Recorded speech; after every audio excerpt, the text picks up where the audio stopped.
And a very good evening to you. This is Easy Friday. My name is Shiksha Arora. Thank you for joining us the 16th day of September, where we'll be telling you what's happening in the country and beyond. Remember, the hashtag is Easy Friday. Talk to us on social media at KBC Channel 1 at Shiksha Arora as I give you the top stories tonight. But for now, it's time for the highlights. Who has the numbers? The big question as both Azimio and Kwanza retreat to pick respective parliamentary leadership teams.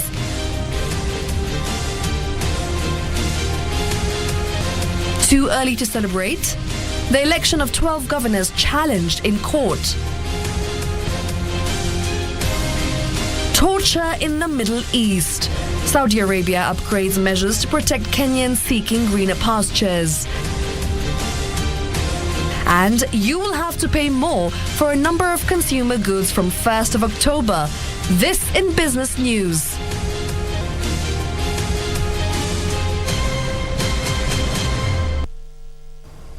Welcome to the live broadcast. Our sign language interpreter is Susan Thuku. Now, our top story tonight.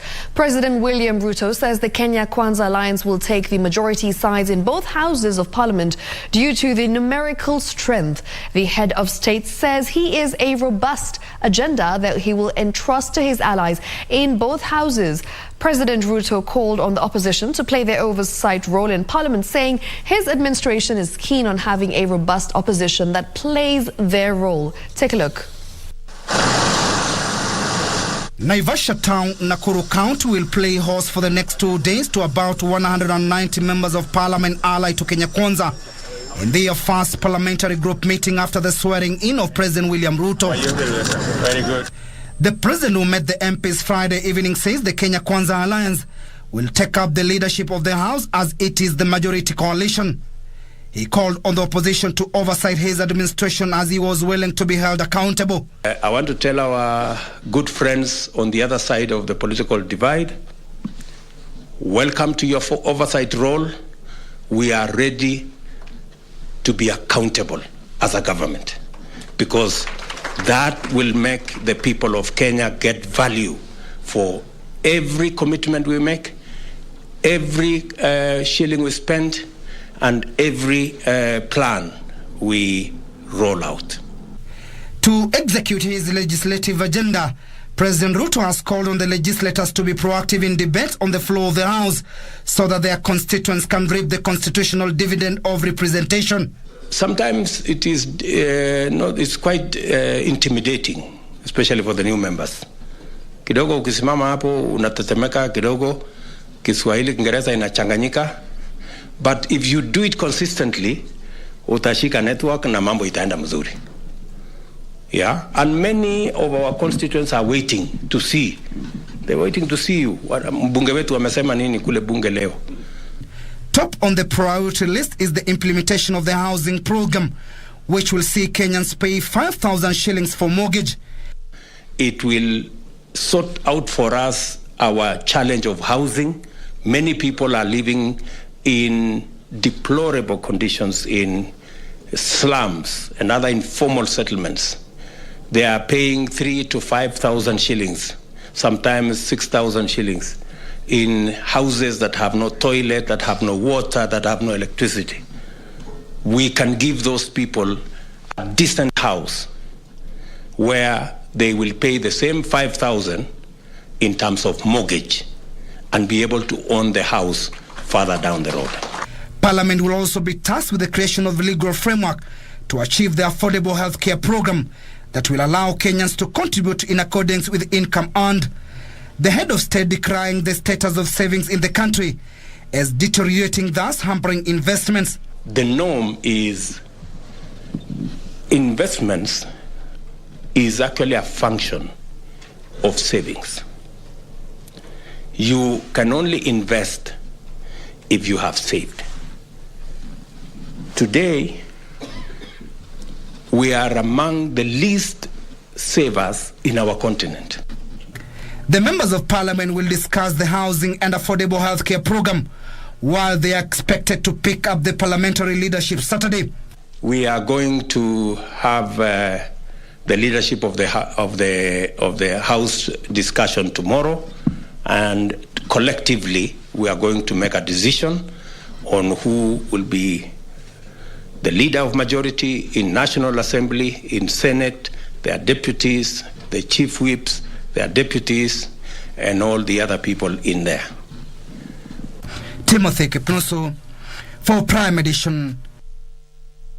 All right, of course, that's from Naivasha earlier on. That was basically what, we had a little bit of during the day in terms of what President Ruto has been talking about, his agenda in terms of Parliament. Now, let's just shift focus and take a look at what's happening in Naivasha as we have our reporter, John Jacob Curia, live at the Kenya Kwanza retreat in Naivasha, looking warm there. John, what's the latest and what exactly did we get to see more of today? And of course, tomorrow as well, what do we expect? Thank you, Shiksha. It's been a very cold evening back in Naivasha. At around 8 p.m., President William Ruto finished his meeting, or the first meeting, obviously, with the Kenya Kwanza fraternity members of Parliament. Tomorrow is another very busy day. The President will spend the night here in Naivasha, definitely to discuss his legislative agenda, as well as pick the leadership of the House. And the President insists, obviously, that Kenya Kwanza are the majority. I have several members of Parliament with me here that we'll be talking to very quickly, obviously, to just get a grasp of what they have spoken with the President today. Gigi Kagombe is the Member of Parliament for Gatundo South. Very quickly, it will be a very busy weekend for you guys. But as regards what you've discussed here with the President, what are the priorities for the Kenya Kwanza administration? We are going bit by bit, and today what we've discussed, other than tomorrow what we'll be doing about House leadership, we've discussed housing. And housing is a whole broad sector if you look at it, because you're looking at housing and not just housing and its inputs. So we're saying we want housing that will come with job creation, that will come with industry creation, because we're saying we want housing where all inputs are going to be standard and they're going to be made here. So we're saying if we have nails, we're going to get here, because the challenge has been that a lot of development comes, but it leaves us exposed, because it leaves us without jobs and without industry. Because if you do roads and then you get cement and all its inputs from China and other places, then we are left without jobs, and we just keep taking jobs out of this country. So the President has seen it and has understood why our economy is ailing, and he has said we move together so that we have an industry that is making all house inputs, all items. If you have nails, if you need mabati, if you need cement, if you need building blocks, if you need doors, if you need windows. And we're going to use the TVETs to be economic hubs where we incubate people, and and one very important aspect that we must understand is that the reason why we have different artisans being unable to get and anchor themselves into the industry is because of duplication, is because we have different standards. But when you say we have one standard for doors, then if you're in Gikomba, you know that the standard for this project is this size, is 9 by 12, for example, and you know that is the size of the door. So you make it and it will be absorbed. If it is a window, the same. If it is a toilet, the same. If it is mabati, the same. Everything. So locks, everything. And so we are going to build the industry. Then the other thing that we must do also is look at how to make skill set that is going to fit into this economy. So we have TVETs all over the country. We have about 118 TVETs, and we're going to use them so that they start producing materials and equipment for our production, and a lot of them are equipped. So we just need to create a skill set so that by the time you get into the third, fourth year, then all our people who are now going to the TVETs, and I would encourage young people to go to TVETs. In fact, even right now, if I were to go to university again, I would choose to go to TVET and get a skill that I would put to work even without waiting to be employed. I would go and make a door, and then go hawk it and get a place I can sell it, and with time then I create a business for myself. So we're saying we are training people to create a skill set, and we're going to use it together so that we are developing a curriculum that fits our needs. And this is what other industries have done. If you go to developed world, you find that even sockets are standardized, and they make them to protect their people from importation of such equipment and such materials and such items from other countries. So even as we're saying, we want to develop standards that are unique to Kenya, so that only Kenyans can make them, and for our industry, and therefore we create and build our economy. Much of a plea from the president was on the legal framework, that Parliament obviously will fall in the hands of Parliament. How safe or well safe are you with obviously the task of ensuring that this comes through legal framework? First of all, we have the majority in Parliament, and even without the majority, always, even the people who are in the opposition, they can tell a good idea. And when a good idea comes, and you cannot push it away. So when you present it in Parliament, and we say this is the idea we have, and this is how we are going to create jobs for you, even new members of Parliament who are in opposition, they are going to support it. And I know they are our competitors, but even in Parliament we agree on some things. We say, okay, now at least these are the standing orders. We must argue and we must debate according to the standing orders, and we must have reason. Right. And we expect that they're going to support us, because they know that this is a good idea. They will listen to it. They will know it's a good idea. That we always say that let good ideas make way for better ideas. Right. And now they had good ideas, we have better ideas. Right. And they're going to support them. We are certain. And even if they don't support, we have the majority in Parliament, so we will pass it. All right. I will give the more Parliament for Kangema in 1 minute, very quickly, in terms of how well placed you are to take up the role of, legislators and implementing President Ruto's agenda. Okay, thank you very much. Mine is to congratulate His Excellency the President, because the format he has used is the best. Because in legislation, mostly what happens is because executive and the assembly, they are independent. The most important thing is to make members to understand the concept of the executive. Most of the members who were here in the previous Parliament, they had no understanding on the concept behind the housing. But immediately the President came personally and briefed them and gave them the idea.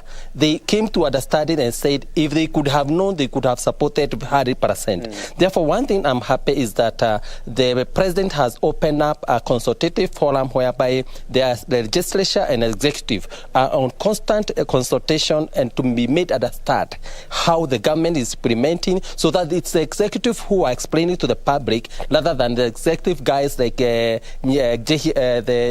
PS housing was trying to explain. Members, we are the one who are going to explain to our people after being made to understand the concept the government want to implement. Right. And we 100% want to support him. We want to support and improve the issue of housing, which will build our economy. All right. And I'm crunched quite of time. Probably Jane Kagri, the Member of Parliament for Laikipia. Also, very quickly, you are an investor yourself and an entrepreneur. Probably how will it open business opportunities for the youth? First, let me say we are here today as a bonding session for Kenya Kwanza team. And I believe the plans that Kenya Kwanza has, especially thinking about our manifesto, there are so many opportunities for business people.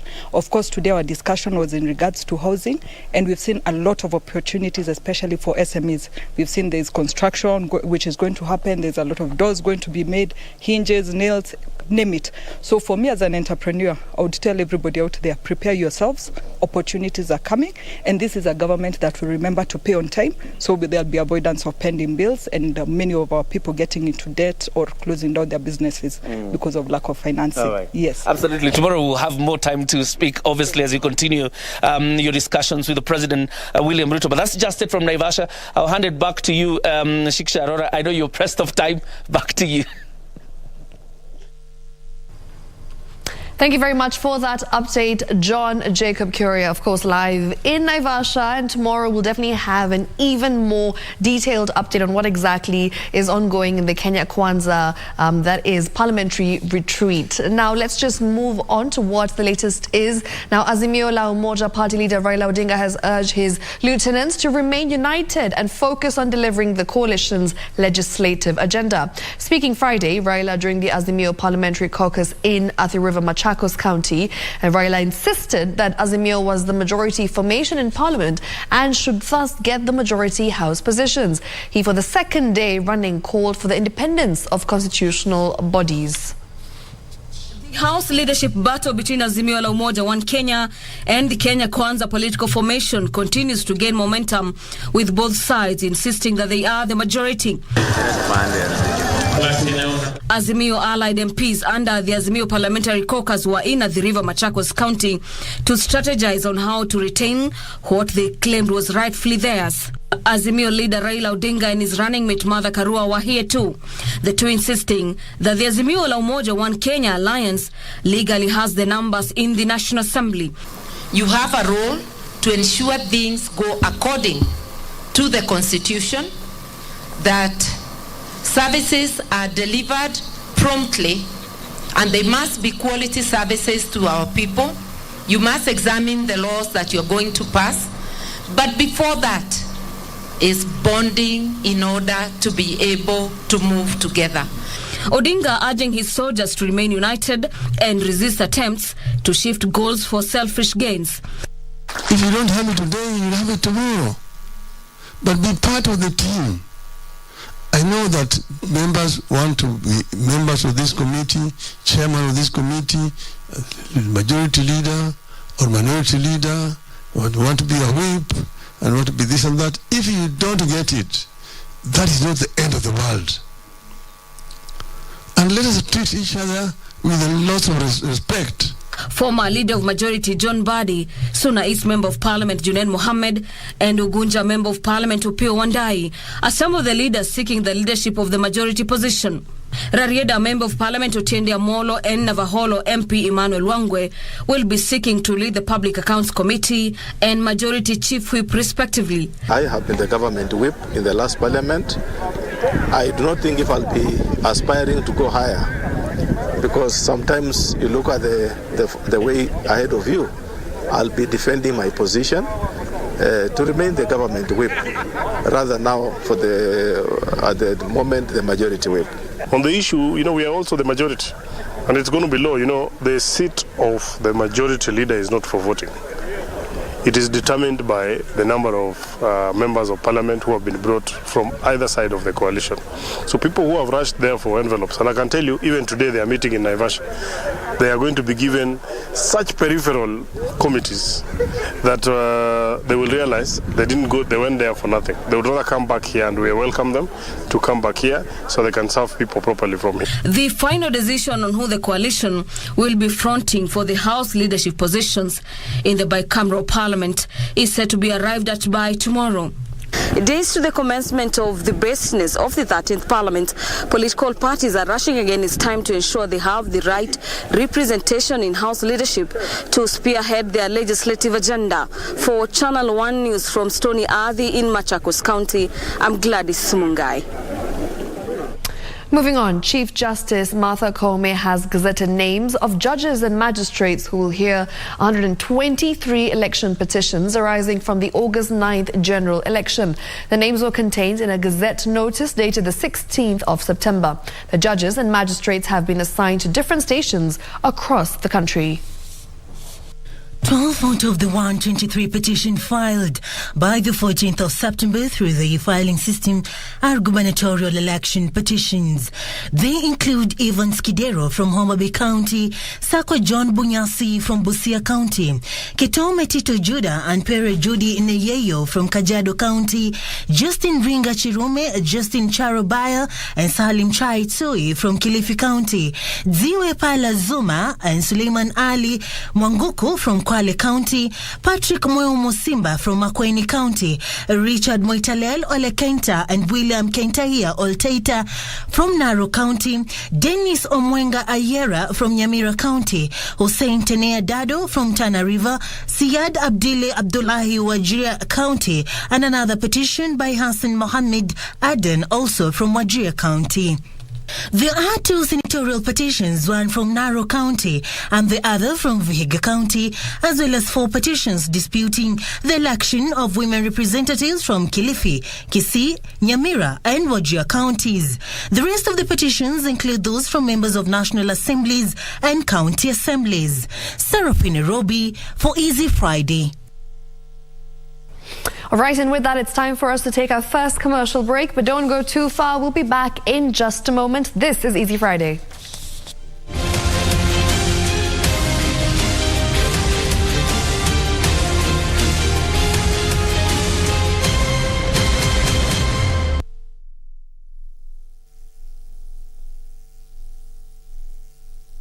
In line with its mandate, the Council of Governors will be conducting a 3-day induction workshop for governors and deputy governors from 14th to 17th September 2022 at Pride in Paradise, Mombasa. The induction seeks to build capacity of the newly elected county leadership and to sensitize county officials in the functions of the county governments, apprise them of the achievements and challenges as well as emerging issues affecting optimal functioning of county governments. It is envisaged that the induction will facilitate a smooth transition, stability and continued service delivery across the 47 counties. Tune in to KBC Channel 1 for the live broadcast.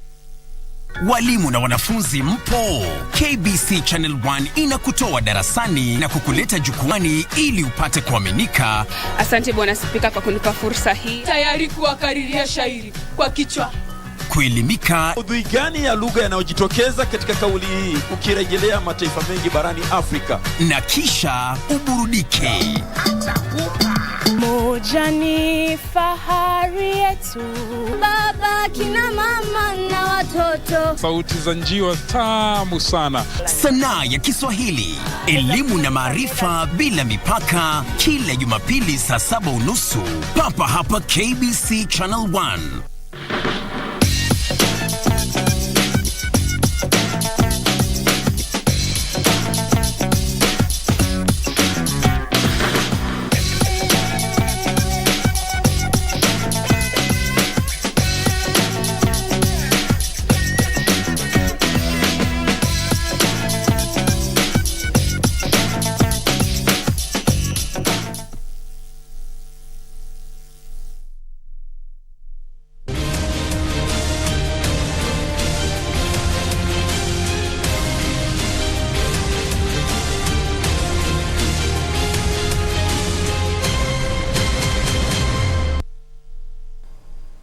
Welcome back to Easy Friday. Now moving on with our live broadcast. Investigating officer in the 3.5 billion shillings Anglo Leasing graft case maintains that the signatories to documents relating to Sounday Corporation did not know much about it.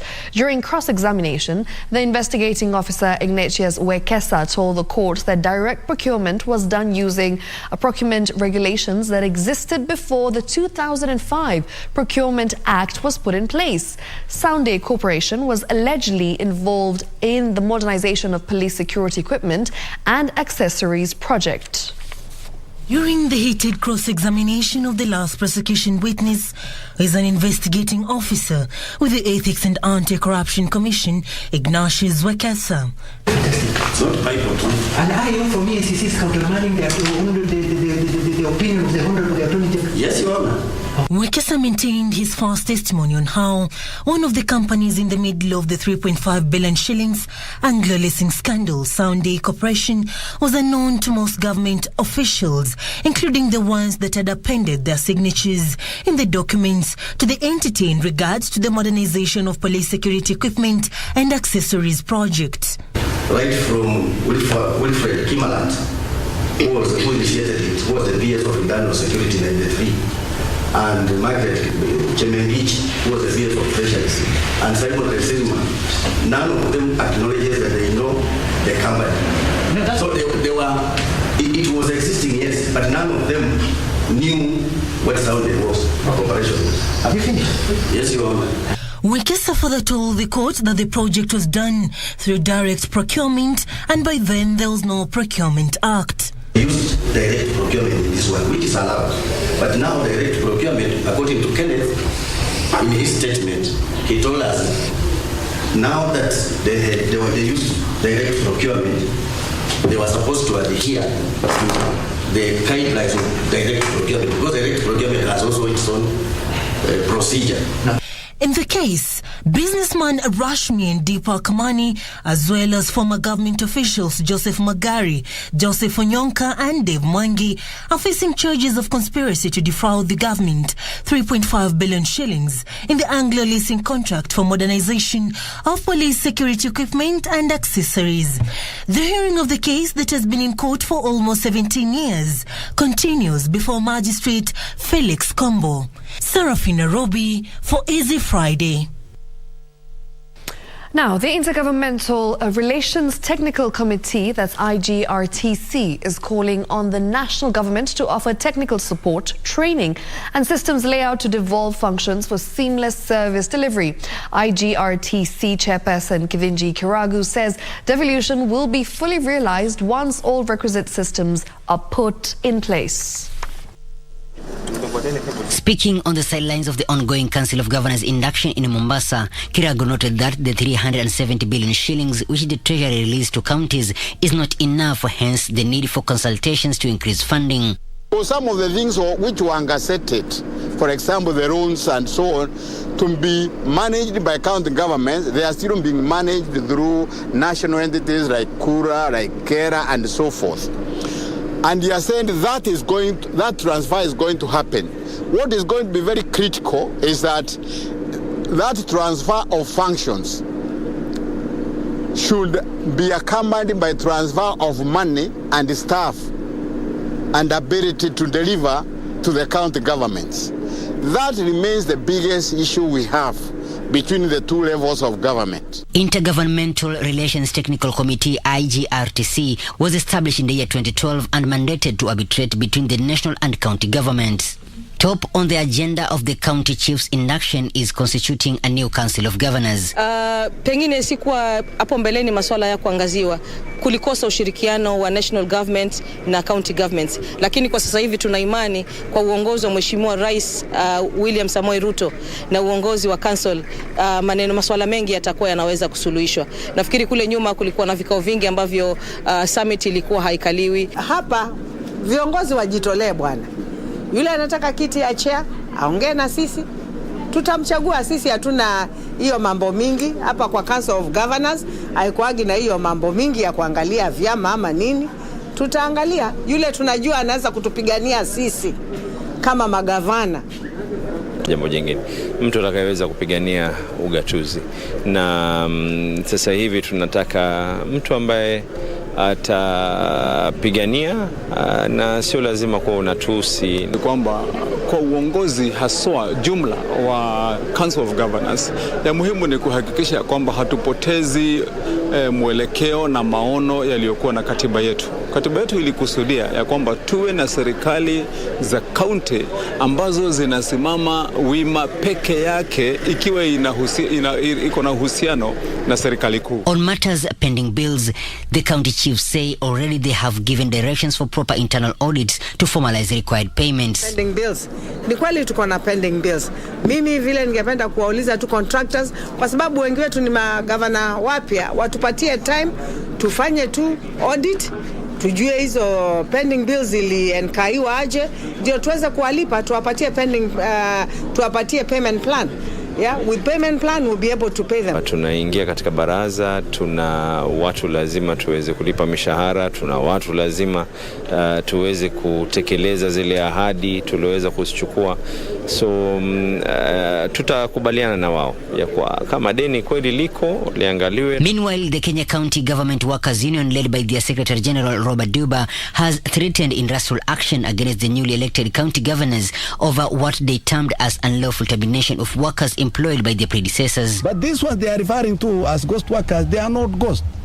If they are ghosts, then everybody is ghost. Because they have letters of employment. And they are unable to say this letter is fake. They agree.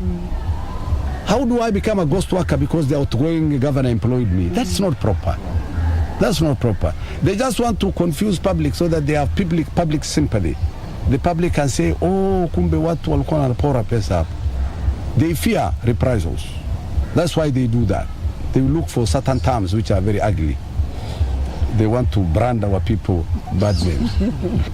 We are going to fight tooth and nail, I tell you, until their presence in the county is recognized, that they are bona fide employees, and that they cannot be removed without due process of the law. This comes as several county chiefs have embarked on a mop-up exercise to weed out ghost workers in the county in a move to have a manageable wage bill. Michael Mondiga for Easy Friday, Mombasa County. Moving on, 2 brothers killed under mysterious circumstances at Kamulu area 11 days ago were laid to rest today at their home in the Kiambu County. The 2 brothers' families appealing to relevant authorities to hasten investigations into the murders and ensure the killers are brought book.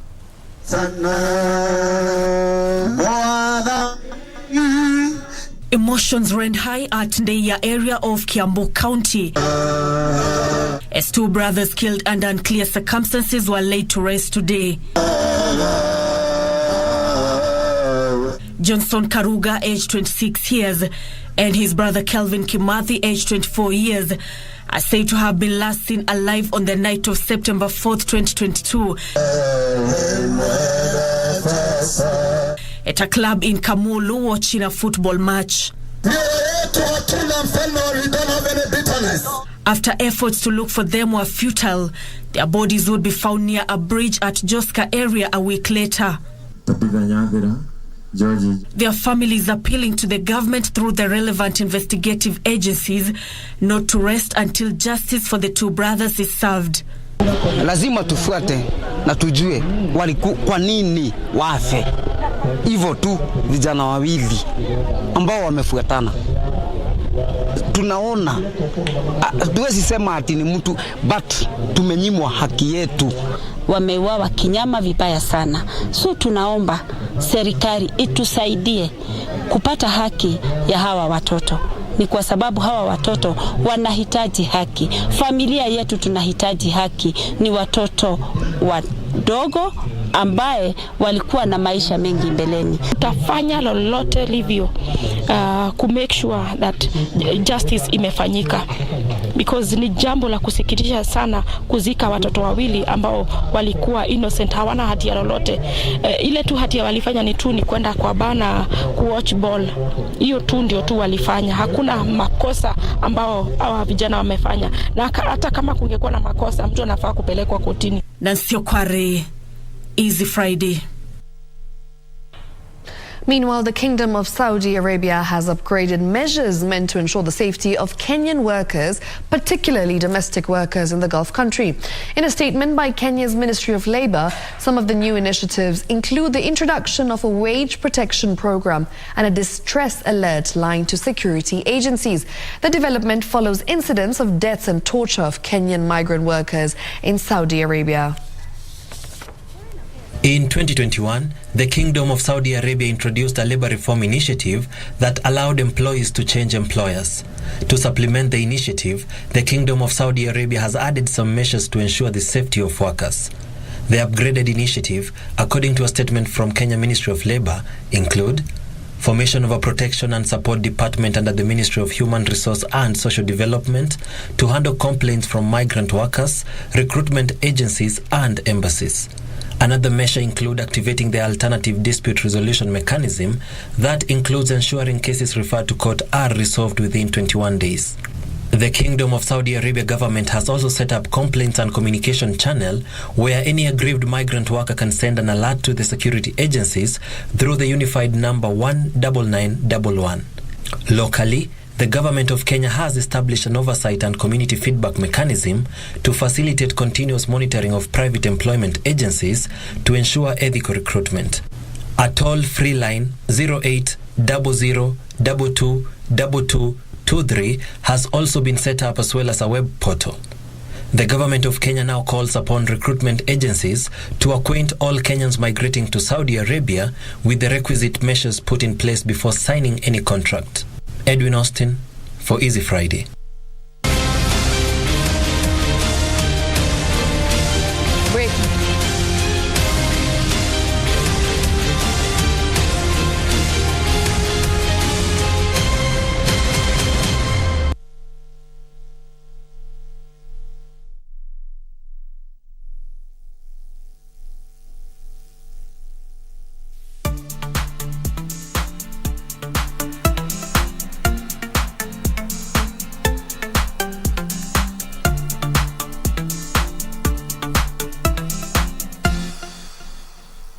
Kupata Zaburi 18 mstari wa pili, dial *811 *817 #.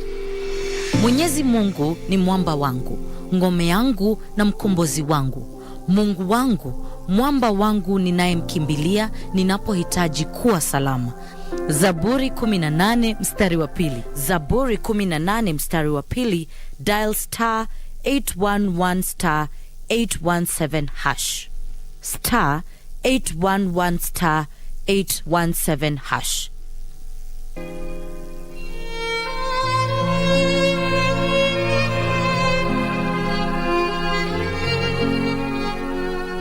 Nero ukwe maskini lakini ukwe mzima. Ukiwa na hali mzuri, shukuru Mungu. Some of them don't even understand the kind of sickness that they are suffering from. But thank you because through Mama here, we have seen the hand of God. Nashukuru, nilitibiwa, sasa naendelea kupona. Lakini mlisupport, nikaweza kupona, sasa niko na raha. Mungu awabariki. Nilikava kabisa, niko na furaha sana. The only show that is transforming lives.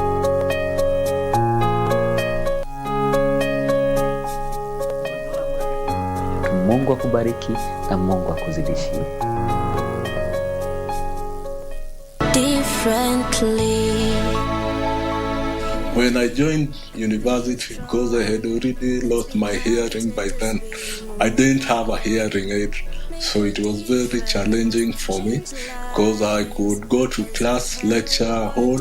I couldn't hear anything at all that was being taught. I used to sit at the front. I don't have any recollection about me being taken from the scene of the accident or from the wreckage or how I was transported, but I have accounts from other people about how it happened. We're differently abled, differently.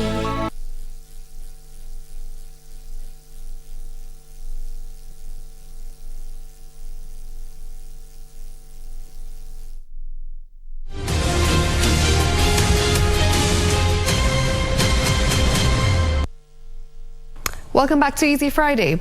Now, most netizens wouldn't claim to be well versed with every Kenyan's culture, but they are not to blame since Kenya has a very rich and diverse culture. However, our brothers known for athletic prowess were about to pull a fast one on netizens this week by showing how capable they are of gracing occasions. And while culture left many amazed, fuel price hike may have won the online battle and left most of the savage netizens stunned. Take a look.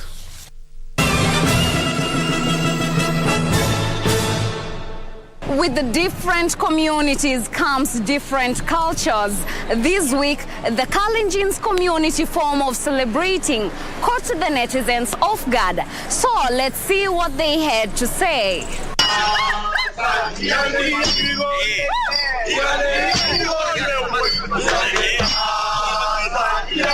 Kalenjins, the people of good teeth, captivated many netizens' attention this week with their cultural practice of how they celebrate events. I'll make sure I smear this. As they set foot to Kanairo, they brought with them green grass known as sinendet in the Kalenjin community. This gave the cyber surfers quite the fodder. Active Doors tweeted, watu wabebe ng'ombe pale Kasarani. Nyasi inakuja na wakale kwa wingi. Mesh responded, we do it in our natural way. No maua things. Bomagai, #Ruto the 5th, Sinendet is ready once again, my guy. Lit fire emoji. Mr. Right tweeted, hiyo nyasi itaachwa na watu huko Kasarani, nani atachukua? Ama nikuje na ng'ombe zangu 4 ningoje event iishe? Wa. Master, Sinendet should be planted in State House, Kenya.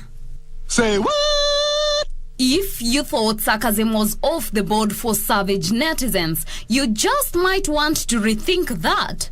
The removal of the fuel subsidy, which means Kenyans now have to pay an extra 20 shillings to the already high fuel price, had netizens in a tango. Jamal tweeted, celebrations in Kenya as the government increases fuel prices from 156 shillings per litre to 179 shillings per litre. Freedom at last. Diaries ni Godmanzi. Clinton, freedom is here, to God be the glory. Sagala, when you learn economics, you will learn removing subsidies is a great help to our economy. Emotional damage. Is that you? Triton, wheelbarrows haitumii mafuta. Laughing emoji. It's safe to say you just don't want to cross the savage, sarcastic netizens. But just to shift the focus back home being the great Kenya Broadcasting Corporation, who decided to set a couple of infernos here and there this week. The online admin, having the time of his life, tweeted, "He who digs a grave for his enemy might as well be digging one for himself." A proverb that warranted the most of the attention from the netizens. Robin, peace suspended until further notice. I don't want peace. I want problems always. Dre, hii ndio inaitwa early kickoff ama laughing emoji. Didi, ladies and gentlemen, yours truly KBC is back. Well, Didi, we never left. We are just reintroducing ourselves. Derek, Waku, it's your time to shine. Let's value our one and only channel. Every Kenyan can afford as long as they have TV. I mean, Derek, we are here to serve every Kenyan alike. You know why? We must be seen. We must. Whether we Ndekni or we Kithini, we must be seen. Well, that's it for us. Reporting for Easy Friday, I am Teresa Mutai.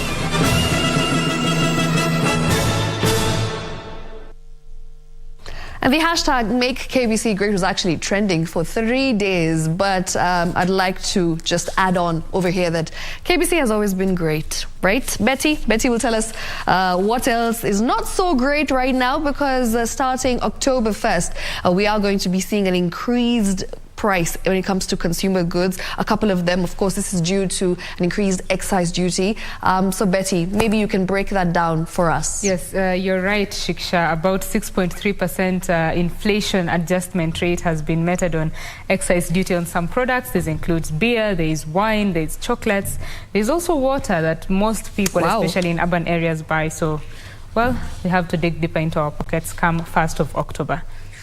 Well, let's now get the latest on that story. You will have to pay more for a number of goods from October 1st, following the gazettement of the annual inflation adjustment on excise duty.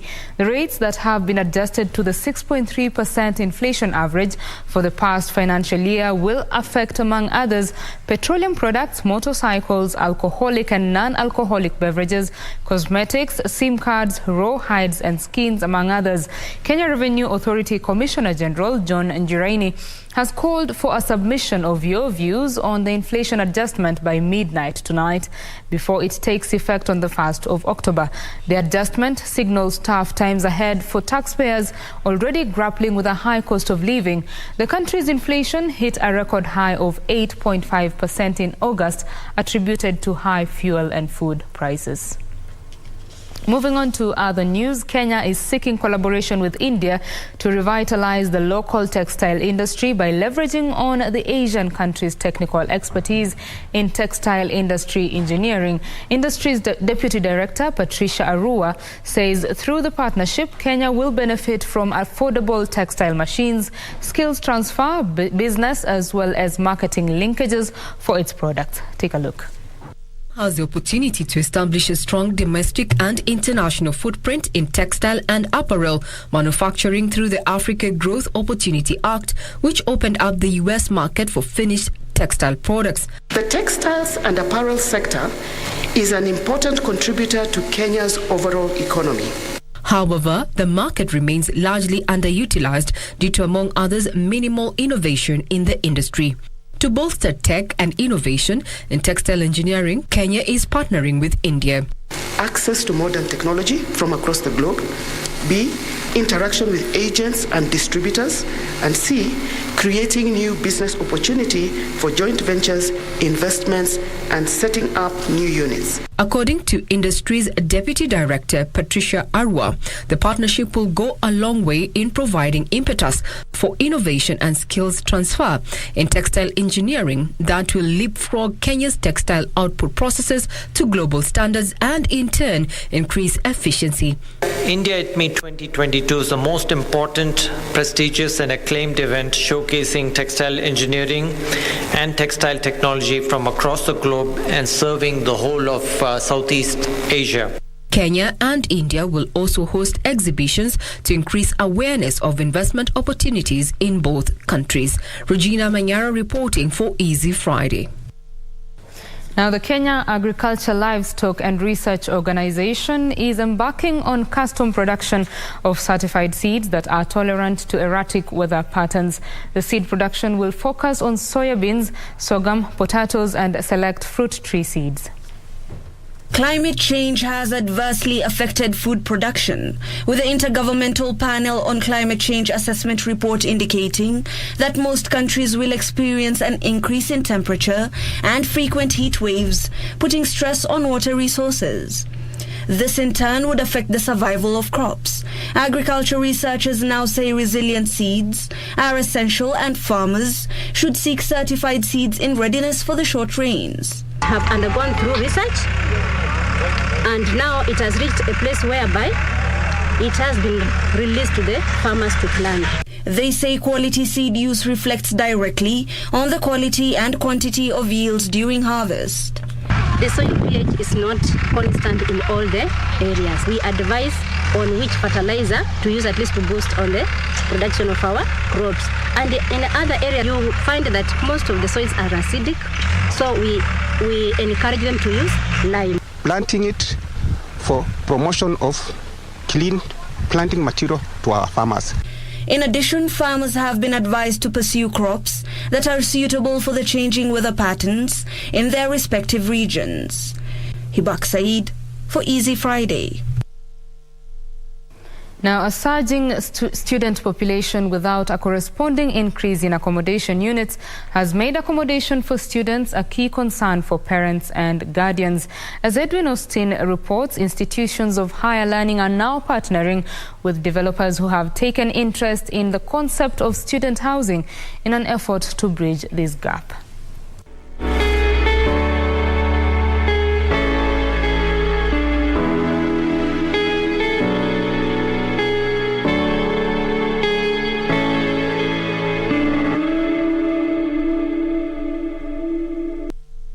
Over 500,000 students were admitted to universities in Kenya last year. With the rising student population, accommodating university students is now a headache for policymakers, parents, and the students. We have to acknowledge as a university that there is a huge shortage of the accommodation being at the city center. Right now we have 50,000 students and we can only manage to keep 10,000 students. The existing significant strain on on-campus accommodation has seen students either resort to illegally sharing of rooms in halls of residence or illegal subletting. For students who cannot afford to rent outside the school and they have not gotten hostels, what they end up doing is either just pirating in the hostels, basically staying in the hostels illegally because they have no choice. You are not allowed to accommodate or allow somebody to stay in your room illegally. One is because it is very difficult to account for such a person in case of any problem. Two, it is also not good because of the security of the students. For others like Zipporah, when piracy was not an option and hostel prices outweighed her financial muscle, she opted for nearby neighborhoods. Being in rental, it's a bit, it's not expensive at all because you are going to choose the house that you want with the amount of money that you want. In hostels, it's a bit expensive. For you to actually have a close bond with your friends, it has to be in you spending more time with them, like, you know, the guys who are in hostel. But if you're someone who commutes from home to school, that means you will have a distant relationship, not as close as those who are in hostel. Owing to their naivety and novelty, first-year students are accorded priority during room allocation. More than 30% of the bookings we had on our platform are from international students. That is students from Nigeria, DRC, Tanzania, Uganda and South Sudan coming to study in Kenya. If a student from Kakamega can have a challenge finding accommodation in Nairobi, it won't be any easier for a student from Kinshasa. What we have is not a lack of student accommodation, but rather a lack of adequate student accommodation. This is a situation that has been fueled by the soaring numbers of students matriculating at various institutions of higher learning due to the reduction of entry points to colleges and universities and the need for people to diversify their skill sets during these hard economic times. To address the student housing shortage, institutions of higher learning are partnering with various investors to tailor purpose-built student accommodation. There is a need for purpose-built student accommodation in Kenya and in Africa as a whole. As Kwetu, our goal is to try and focus and plan more and more accommodations to cover this gap. Most of these facilities range from fully furnished studios to flats, with a cluster of up to 8 rooms sharing living quarters. For years, a great number of real estate developers have targeted the working class individuals, but it's now evident that student housing is a niche to reckon with. Bringing to life more purpose-built student accommodation will surely checkmate this student housing crisis. Reporting for Channel 1 here in Nairobi, Kenya, my name is Edwin Austin.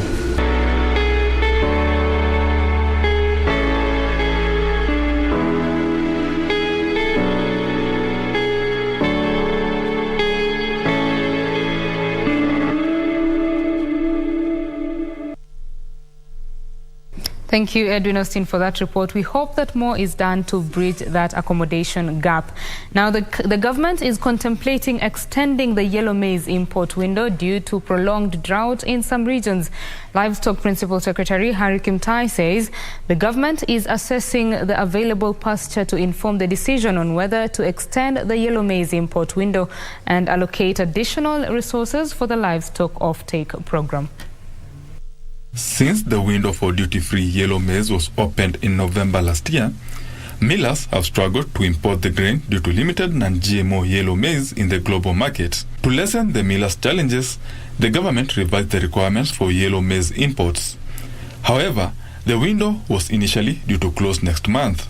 Millers feel the yellow maize import window has been short and there is need to extend it. Now, the government says it is considering the request from the millers due to the prevailing drought in some parts of the country that has affected production of pasture. I think it was a period of 6 months. So some of it could be lapsing as we go towards the end of the year. Again, that will be subject to review. If the drought situation in the country continues, where we still need to extend this will be done. The government is also carrying out an assessment on the impact of the drought on livestock, with a view of coming up with interventions, among them the livestock offtake program. A strategic food reserve where it will go back into the community as a food relief. So that program is still ongoing. As you're aware, the drought situation, some of these ASAL counties is still bad. Actually, it is in some areas it is worsening. Specifically, 13 counties have been identified.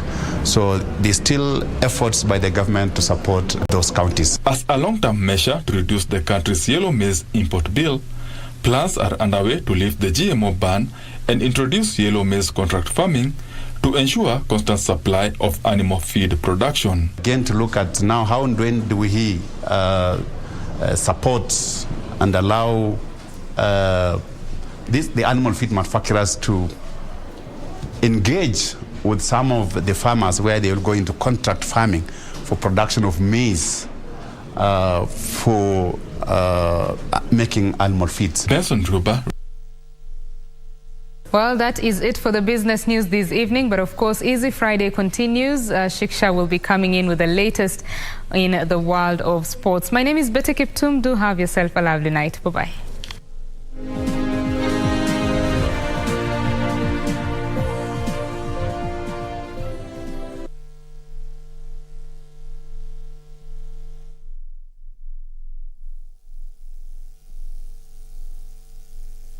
Thank you.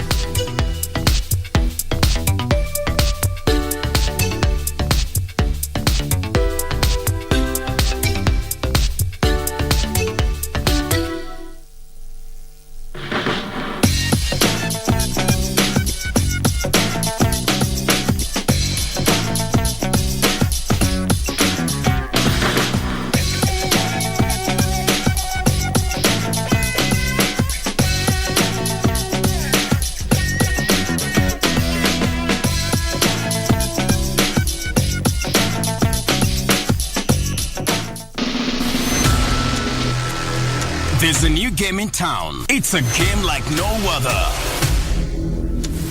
It's captivating.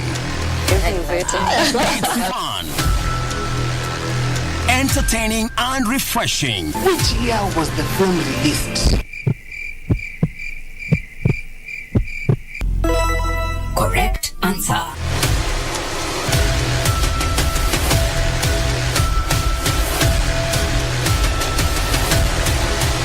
Don't miss out on the Second Chance television game show, premiering on Channel 1.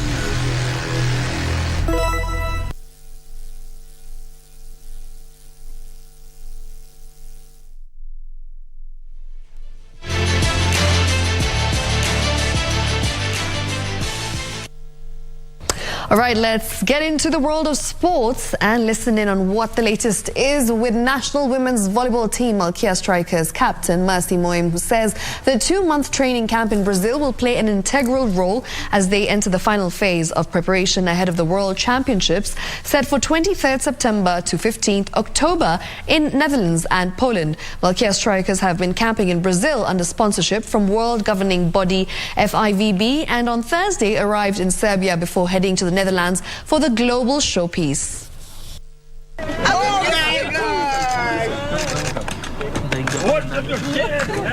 Mohim stated that the camp in Brazil has given them time to work together as a team and improve in all around aspects, and nods to the final phase of the preparations in Serbia will help them be more ready for the world's competitions. The last 2 weeks, apart from yesterday tukakuwa na friendly, tumekuwa na mazoezi tu ya kawaida kwa sababu wameanza championship yao, so ile kukupatana nao kufanya friendly imekuwa ngumu. So hii friend tutafanya Brazil, nini tutafanya hapa Serbia itatusaidia nao, alafu kitu kingine ni time. Unajua sasa kama Brazil kama huko ni mchana huko ni usiku, so kwa adapt environment ya Europe na ile weather sasa ya game. Malkia Strikers have been drawn in Group A of the World Championships and will face off with the host Netherlands, Cameroon, Italy, Puerto Rico and Belgium. We managed to have more than 10 friendly matches. We won 3, and the other friendly matches we were at least losing 3-2, which was quite okay comparing the teams which are playing in the National League of Brazil. The team has made a target of going past the group stages for the first time ever, and this will require them in the list to win 2 matches to assure themselves of a place in the second round. It's important to play this friendly, the Serbia friendly, because we'll be focusing on our matches now. And I really appreciate those who arranged for this friendly, and also for the people who are behind it all. I appreciate them because it's not easy, and this one will give us that energy of working hard and playing hard. For Easy Friday Sports, I'm Daniel Mwendo. Now, 3 Kenyan pugilists will be in action tomorrow in the finals of the ongoing Africa Boxing Championship in Maputo, Mozambique. At the conclusion of the event, 25 titles will be won, 12 women and 13 men. The title winners will each pocket 1 million shillings, with the silver medalists and bronze winners getting 500,000 and 250,000 shillings respectively. Samuel Njau will take on Amado Rugabato of Mozambique in the featherweight category. Nico Cole will be up against Zambia's Adru Chilata in the lightweight category, while veteran Elizabeth Adiengo will face Madi Hadija of Morocco. Njau humbled Ben Banda of Zambia in the last 4. Okol Sohof Wallis Stars out of Algeria, while Adiego defeated Moril Sidothe of South Africa.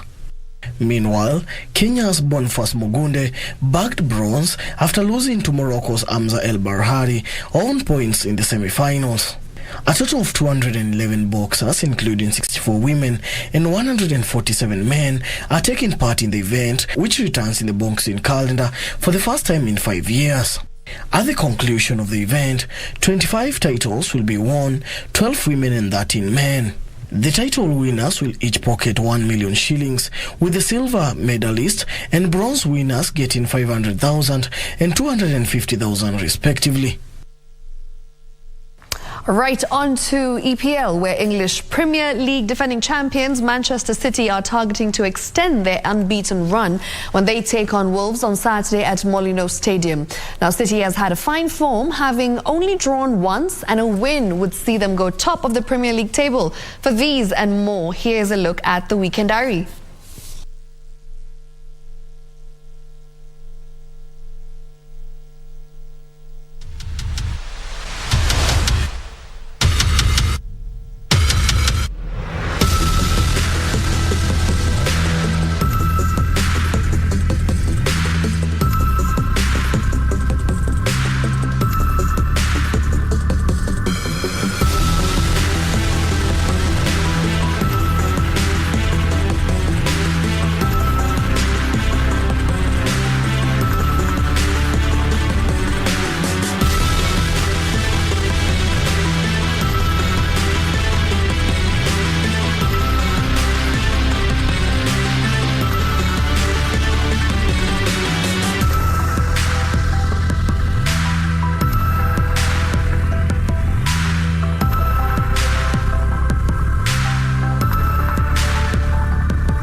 All right, and that's it from us right here on the news desk. But don't you go too far, because entertainment continues. Remember, we've got Spotlight coming up in just a moment. And before that, Cole Jack's also playing some tunes. Cole Jack's, over to you.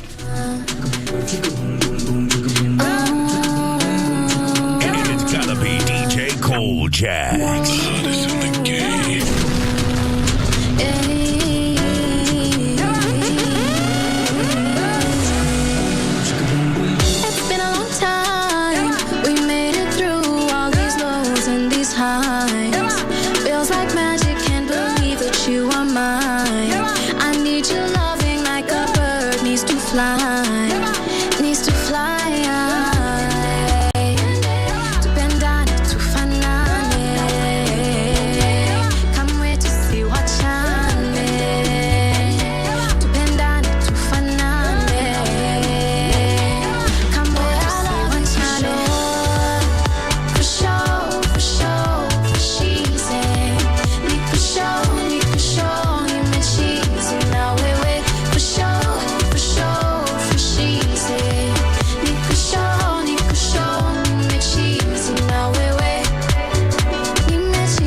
is Easy Friday. Welcome to Spotlight. Now we'll get right into it. We've got Ruguru in the house. She's been here before, no stranger to you. One of the sweetest voices that I've heard before, and quite a talented young superstar in the making. And let's just get her on. Hello. Hi. Welcome back. Thank you so much. I think one of you're the second person who's actually come back on the show. Really? Yeah. I feel so special. Yeah, first was Ben Stoll and now you. Wow! I feel very special. Thank you. Was that a new single? It was my latest music video. Okay. But I have a project that I released 2 weeks ago. Oh, an EP. Exciting. Yeah. Tell us more. So the EP is called Ruguru. It's self-titled. It has 5 songs and 1 bonus track. And it has features like Kahoosh, Beathy, Heart the Band. Ooh. It's amazing. Okay, it's a feel-good type of album, EP. Right. So 2 weeks, you said, that's when, you released it. And how has the feedback been? How has it been taken in? Like, what are people saying about it? What's the vibe like? It's been taken really well by people. Like, I feel like the responses that I've gotten have made me feel so good because I was really nervous releasing it because it's my first ever project. So people love it and I've gotten a lot of positive feedback. I feel like if it was bad, people would say like, they'd be like, you'd have 1 or 2 people out there be like, girl, why are people listening to this? What is this? what did you just release? I've been seeing you're doing a lot of performing as well, and you're quite active now. Last when we spoke, we were in the middle of a pandemic, and now things have opened up. How has that been for you, the transition from like releasing music in the middle of a pandemic and of course not being able to perform and like get that awareness where people actually know you because you're performing your own songs? But now here you are, things are getting better, and I feel like you have new music to perform to like even bigger audiences. So are you excited about that? I'm really excited about it. I feel like things are much better now that we're out of the pandemic. Like you said, like I can perform, all of that stuff. I can like go out and meet people, and like I can go to the studio without any stress, and I can like partner with other people and like collabs, all of that stuff. It's easier rather than thinking, oh my God, I should just stay at home. Right? Yeah. I went to a club recently and I heard one of your songs. Is it This Way? This way, that way, right? So I actually heard it, and I remembered you, and I was like, oh, this is nice. And people were actually singing to it. So like, have you had instances where you're in a club or in a bar or in a party, and like you hear your song come on and you're like, oh wait, that's me? Yeah, like it happened once a few months ago. Like I was at a like, it wasn't like a club, it was like kind of like an event type of situation at a restaurant, and there was a DJ playing music and he played Blessings, and I was like, first of all, like I don't really hear Blessings that much. I usually hear like which way, that way, which way, So I had Blessings and I was like, wait a second. I was like, guys, just put a pin in the conversation. That's me. It was really nice. I mean, it's good to know that you're finally getting that recognition, because your music is great. Like you have so much potential in terms of like reaching the masses. So with this EP, what was your intention? Like, what was the idea behind it? You said it was a full feel-good vibe, I beg your pardon. Apart from that, like what were you trying to like do? Were you experimenting, or was it this, it's self-titled, so is it just you solely and your vibe that you're trying to bring out to the world? I think it's like, it could in a way be like my introduction to the world. Like, yes, this is me, I'm feel good, I'm fun times, I'm all of that stuff, like obviously like on a good day. So I feel like I did experiment a lot. There's an Amapiano song there. I had never done Amapiano, and obviously like with the collabs and everything, like it was really nice working with other people. I feel like it was just like a lot of experimentation, a lot of who I am, because I am generally like a very fun person. If you meet me at the right time, I'm generally very fun. So it's just like me telling you, like, let's have fun, let's have a good time, listen to it. Like, I feel like it's the type of album or EP, that would pick you up and like get you ready to go out and paint the city pink. I love it. So when I listen to music, I get the vibe of, when you're driving and you just want to listen to like some soothing music, but then you can also groove to it and also like jam to it. In future, you said that you've also done Amapiano in this recent EP. What other kind kind of music would you like to get into? Maybe something that's like super energetic and out there? Yes, definitely. I definitely want to do a lot. Like, the thing about me is that I don't want to like pin myself down to a certain genre. I want to do a lot of different genres, different sounds, different everything. Like, whatever I like, I just want to like try it out. Yeah. So like, in terms of, you know, your career right now, are you solely focusing all your energy on music? No, I'm doing music and I'm also in school as well. I was actually going to ask, are you done yet? No, I'm still in school. I'll be in school for some time. I want to like, I like being in school basically. So I'll be there for some time. So I'll just find a way to like balance them both. Too. Yeah. You know, you just released a new music video, which I think is pretty cool. In terms of like, you know, budgets and in terms of funding that project, how did you make it work? Because you're very young, firstly. You're in school. And like, I'm just trying to understand how you managed to make that happen. That's where my label comes in. Okay. So I'm signed to Taurus Music. So having a label is actually like, it's great. It comes with its benefits in terms of budgeting, music videos, studio time, all of that stuff. So they're able to like sort out the logistics and they understand like how to do certain things. They have different connections with like videographers, producers, all of that stuff. So they came in and they just like helped me with that, because I also found it really difficult when I was independent, funding things like music videos and like studio time, getting producers, paying them, because I really like producers and everyone actually in the music and entertainment industry needs to be paid. Yes, and so paid well. Exactly, and paid well. So I didn't want to ask people for freebies. So it really, like, it was a struggle, basically, doing like what I wanted to do. Okay. So, you know, we've got this new generation of very fresh voices in the industry now. We've got Nikita Kering, we've got Zinia Manasseh, we've got you, and of course, like, I feel like this generation, you guys are doing the most. Gen Zs, my God. We actually do be doing the most. we do be doing the most. Like, I'm sure, you know, you get inspired when you speak to other girls in the industry, artists who are also doing the most and also progressing in the various like niche in terms of the kind of music that they're doing. So who would you like to collaborate with? I'd definitely love to collab with Nikita Kering. Like, I love her music so much. Oh my goodness. And I'd like to collab with Karun. Bridget Blue as well is amazing. And like Akina Sauti Soul guys, like Soul Generation guys, they're also really great.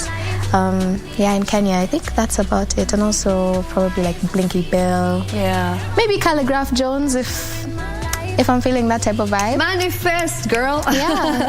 So a lot of people. And that's just in Kenya. Like the whole of Africa, there's so many amazing artists. So many. So like right now, when you know we listen to your music, we get this R&B feel, right? And it's a bit like it's very, as I said, it's just fresh. It's interesting because now I feel like everything has shifted focus in the music industry, the Kenyan music industry, especially to Amapiano, as you mentioned. I feel like Amapiano is like the recent rage. Everyone just wants to like hop onto Amapiano music and do something with it. Do you think that you're going to continue staying true to yourself in terms of the sound that you have, or would you like try and ride the wave and do something just because everybody's doing it? I feel like I'll do both. Like, also because as much as like Amapiano is the wave and a lot of people love it, and like it's I don't know, a lot of people think it's coming and going. I feel like it's coming to stay.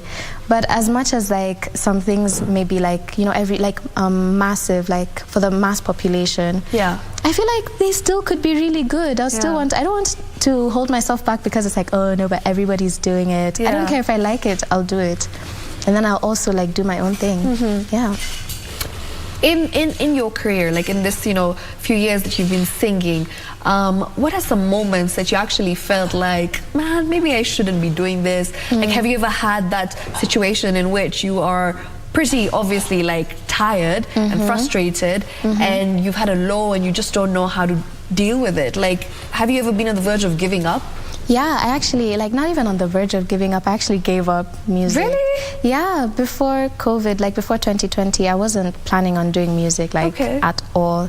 I had just started school, and I feel like a lot of pressure from, like, society as a whole, and like trying to figure out like, okay, what's going to work. I want to be comfortable, I want to live, like I want to take care of myself, all of that stuff. Like, will I really be able to do this with music? Because at that point in time, I think I'd only released like one single. Okay. So I wasn't seeing like the benefits of like becoming a musician. I was like, let me just go and like get a real, in quotes, a real job. Yeah.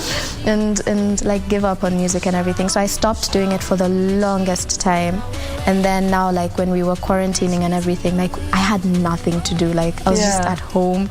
It was just me, my family, and I was just like in my room. I got sick of them. And I had my laptop, I had a USB mic, and I had like the software on the laptop for producing.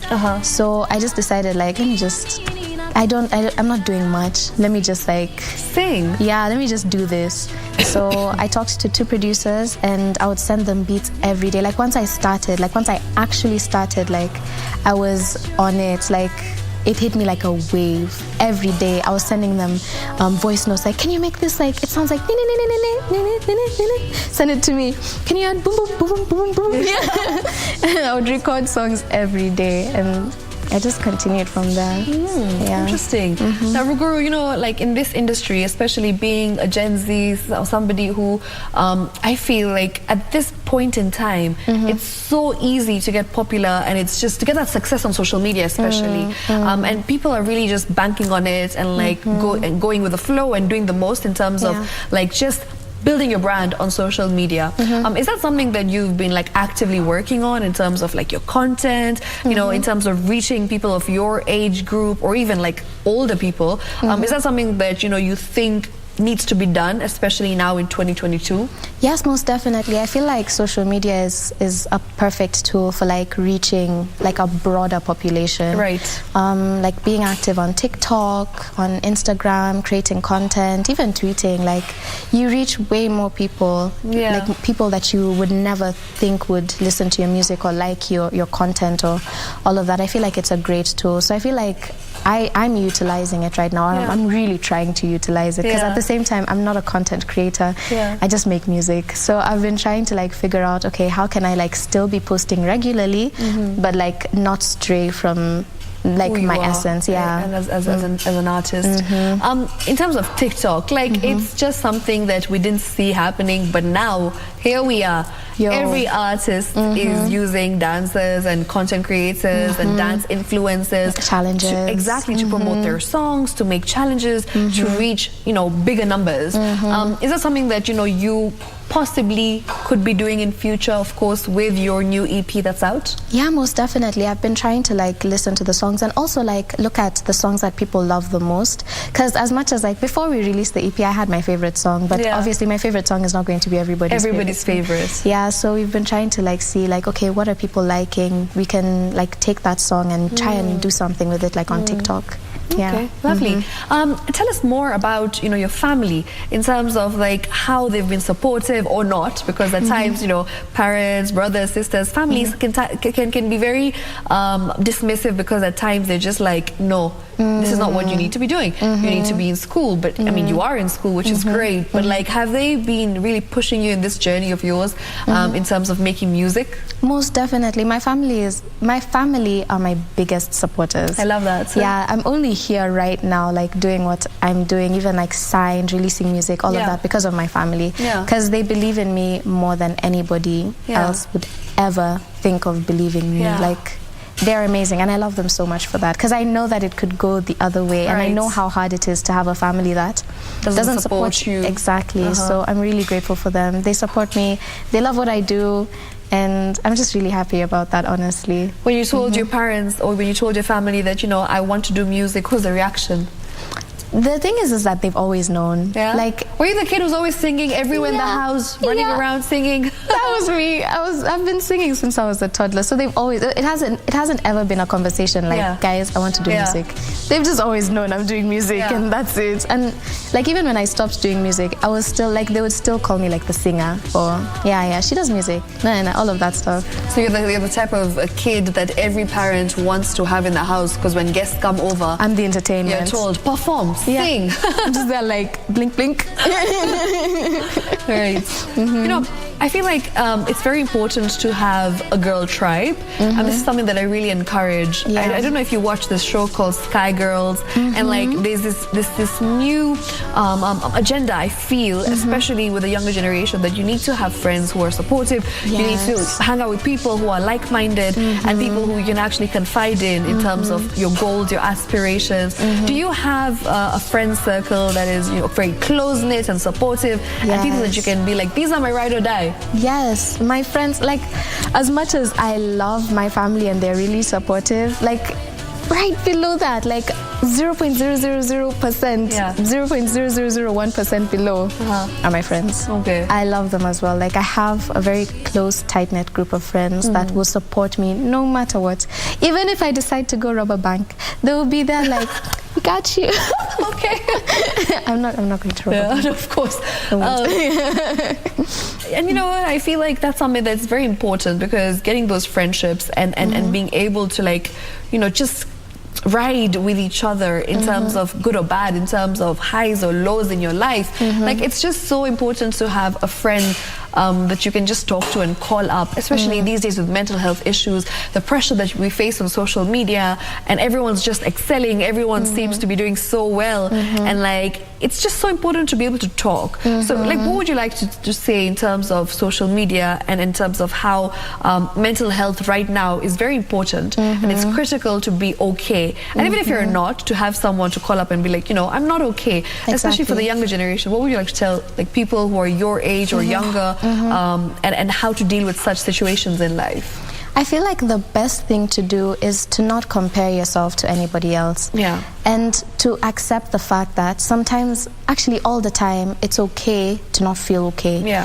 Because not everybody is happy 24/7. You have your good days, you have your bad days, you have your productive days and your non-productive days. And that's okay, honestly, because everybody goes through it. It's just that what we see on social media is everybody's good days. You see everybody's highs, you see everybody happy constantly, when they're not, no one's gonna, like, actually, like a few people do, but like not everyone's going to post their bad days.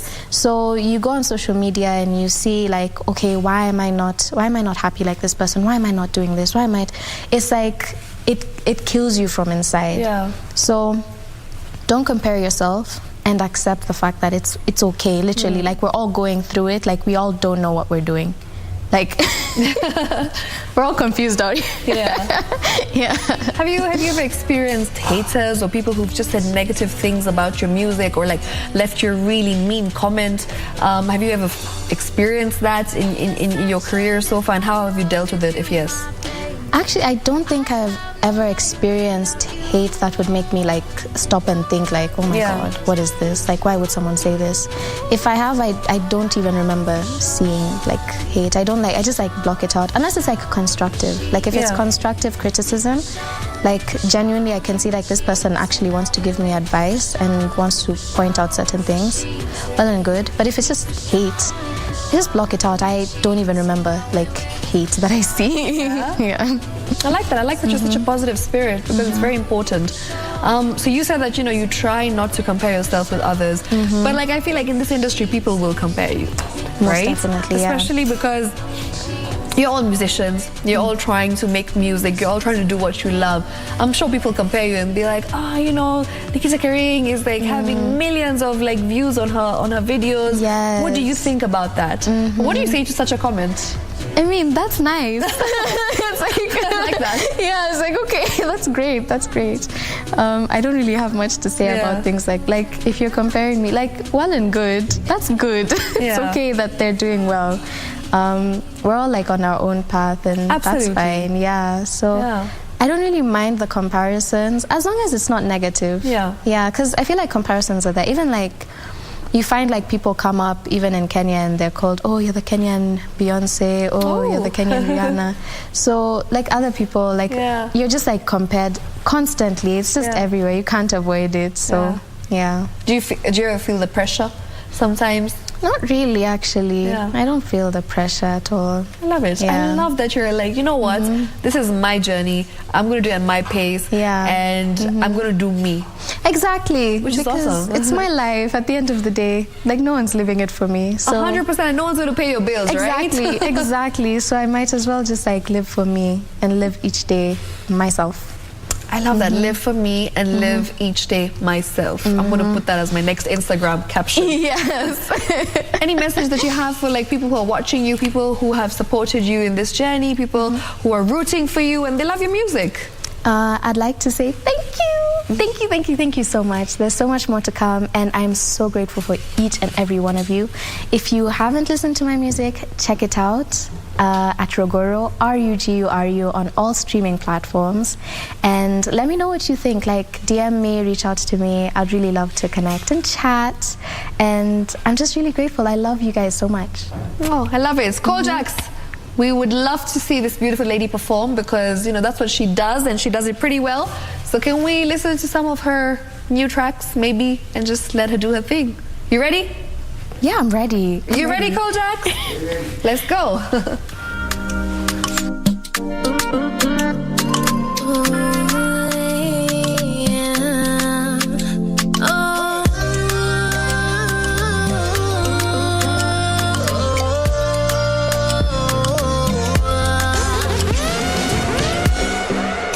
Ilikuwa inanisumbua maishani na moyoni, nilidhani sitarudi from all the heartbreak and the heartache, but now my edges are growing, my lottery winning, my sun is shining, my swag is dancing. Sasa najipenda kupindukia, najisikia kweli vile najipenda, nifurahie, ninajibamba daily. Blessings all over, blessings all over, blessings all over my life. Blessings all over, blessings all over, blessings all over my life. I never even knew that I would feel this good. Look this cool, rocking with my crew, life is fun. 7 days a week I've been working, even if it's hard, keep walking. And when you fall, just keep on, stay strong. Oh, pia we unaweza, best believe utatesa. Look at me, can't you see my edges are growing, my lottery winning, my sun is shining, my swag is dancing. Blessings all my body, blessings all my soul, blessings all my life. Blessings all my money, blessings all my mind, blessings all my life. Blessings all my blessings all my family, blessings all my life. Blessings on my soul, on my shoulder, on my body, on the wind, on my soul, my life. Blessings on my head, on my shoulder, on my body, on the wind, on my soul, my life. Blessings on my head, on my shoulder, on my body, on the wind, on my soul, my life. Najipenda kupindukia, najisikia kweli vile najipenda, nifurahie, ninajibamba daily.